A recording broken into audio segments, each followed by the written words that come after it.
And good evening, I'm Lidia. Welcome to the second hour of The Count, where we count down the major stories of the week.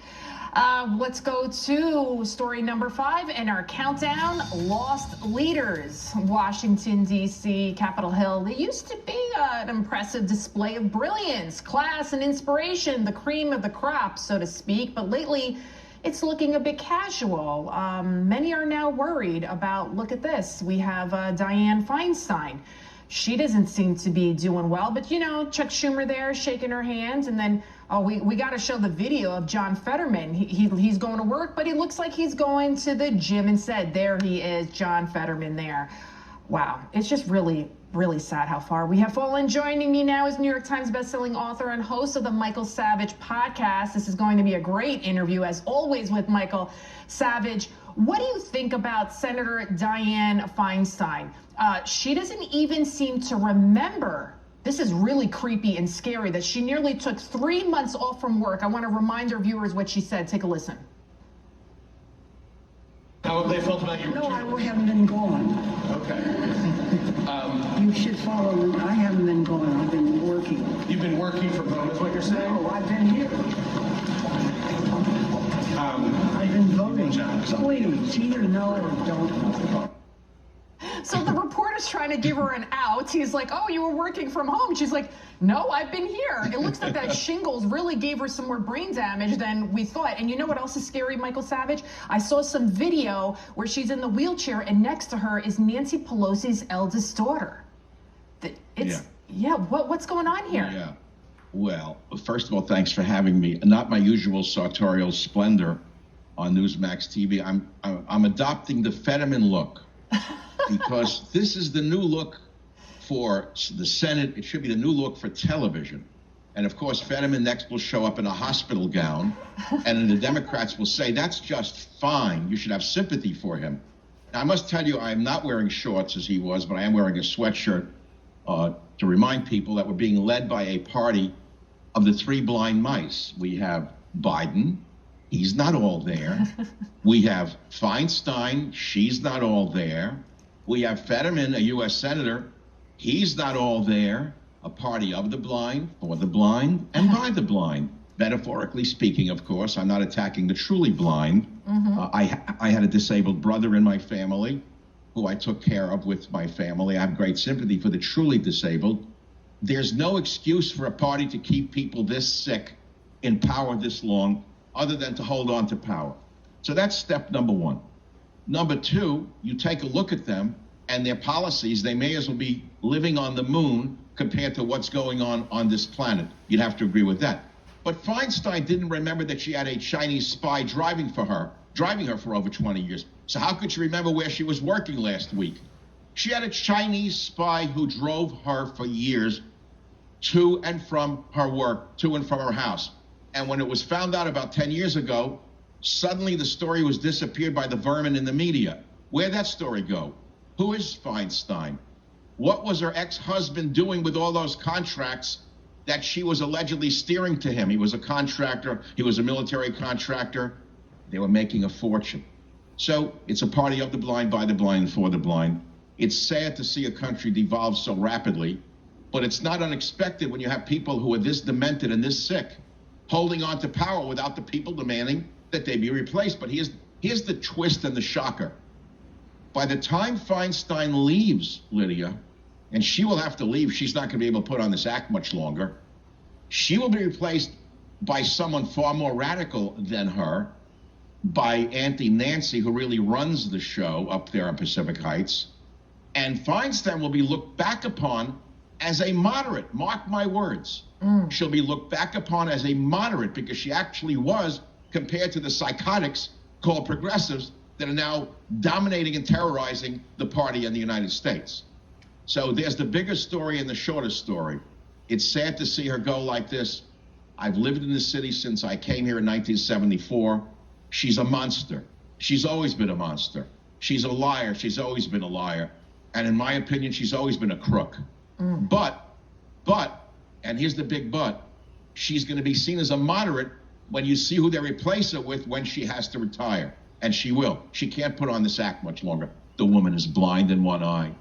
The woman didn't know she wasn't there. So how much longer can they pull on the charade? So Biden, now let's jump to Biden. Clearly showing the signs that a second-year medical student will tell you are Parkinson's dementia. The gait. Mm-hmm. You see him when he walks. It's a giveaway when you see him from behind. The shuffle. It's the Parkinson's shuffle that he has. It's very sad to watch. My mother had Parkinson's. It's not something that you laugh about. But you don't put a nuclear arsenal in this putz's hands. Would you trust him to drive a car? You can't let this go on much longer. Would you trust him to even drive a car? I mean, that's what I say to people. He's leading the free world, yet I don't think he could pass a driving test. Well, he's not leading the free world. He's invaded this world with invaders you've been talking about in the last hour. He's decimating the so-called free world. And, of course, he is a danger, a clear and present danger to our survival on virtually every level up. But again, here goes back to my main point. When he goes, and I don't know how much longer he can pull this charade off, waiting in the wings is someone far crazier than him in the form of Nancy Pelosi's other stooge, who is Kamala Harris. Oh, God. Yes. Oh, God. So we keep saying, how much longer can he pull this off? So, okay, good. Now what? Now you have her, the giggler, come in. Again, a party that is controlled by Empress Pelosi, as far as I can tell. She's the one who pulled the trigger on January 6th. She's the one who crucified the January 6th prisoners. She is the one who's the shot caller in this party. We must never forget who's doing it. So now we'll back up a little bit. Where are we going to go with another few years of these people? I don't have an answer. I'm only a mere podcaster, an author, and an occasional minor TV appearance on NewsMax TV. I have no power whatsoever. But, you know, some people have the ability to see things as they are, and they don't disguise what they see. Mm-hmm. They speak truth to power. And if we all stood up and said enough is enough, we've got to change this to save this, just maybe the sane Democrats out there, of whom there are some appearing now and again, might step up and save not only their party, but the nation.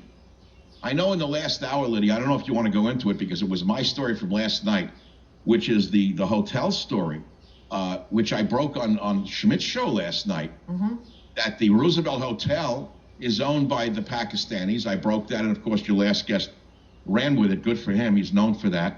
But I did a little more research that he can probably use in your next show. The Holiday Inn, New York City, the world's tallest Holiday Inn. No one's covered that yet. It's owned by Golden Seahorse LLC, China-based developer, Zhu Baizi. Oh, God. He owns it. It was a bankrupt hotel. The world's tallest Holiday Inn. Well, he's just done a deal with the New York City Health and Hospitals Division, which leads the illegal alien shelter program. And listen to this one. You're not going to believe it, Lidia. We did this for your show only.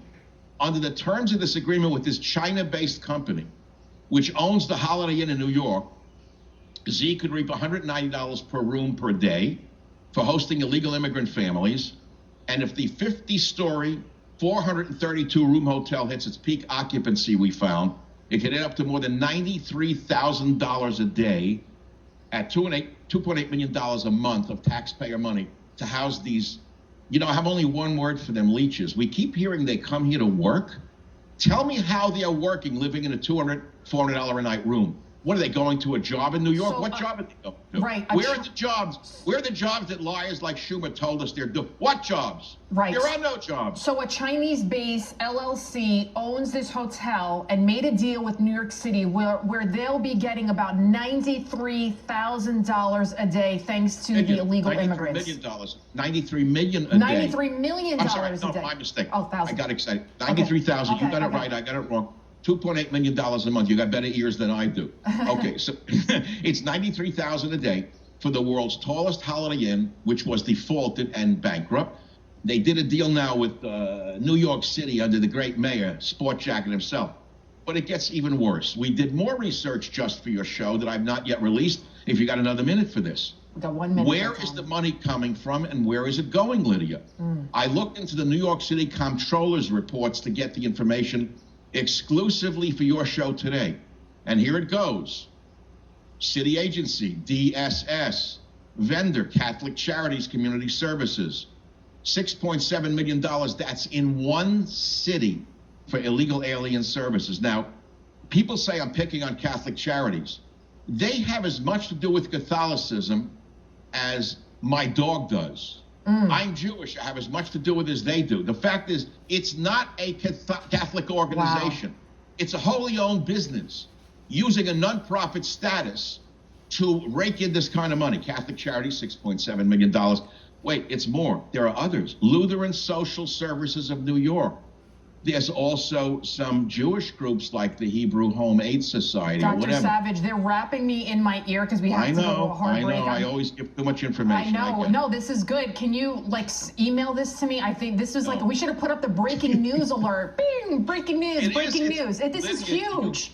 Because it's always follow the money. It's always about the money. It's about power. Democrats lining pockets. They don't care about the illegal migrants. They just want to get rich off of them. That's all. It's a cash cow business. Lidia, you're right. And soon Americans, Native Americans like me, will need a sanctuary from the hell on earth that Biden and the Democrat crooks have created with their sanctuary cities. Where are we going to go? The moon?